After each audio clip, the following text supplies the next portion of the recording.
કેન્દ્ર સરકાર દ્વારા બેરોજગારોને અને નોકરીદાતાઓને આર્થિક પ્રોત્સાહન આપવા માટે એમ્પ્લોયમેન્ટ લિંક્ડ ઇન્સેન્ટિવ યોજના શરૂ કરવામાં આવી છે, જે અંતર્ગત સૌપ્રથમવાર રોજગાર મેળવનારને ₹15,000ની સહાય આપવામાં આવશે, જ્યારે નોકરીદાતાઓને ₹3,000 પ્રતિ માસ ચૂકવવામાં આવશે.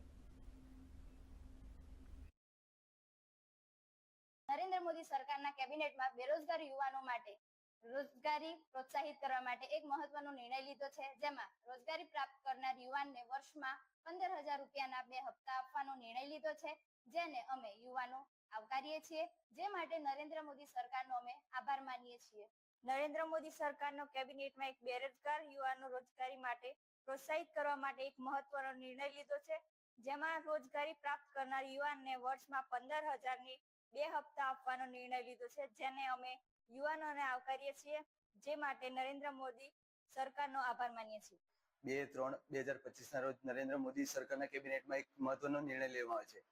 જેમાં બેરોજગાર યુવાનોને રોજગારી પ્રાપ્ત માટે એક મહત્વનો નિર્ણય લીધો, જેમાં વર્ષમાં ₹15,000ના 2 હપ્તા નાખશે એમના.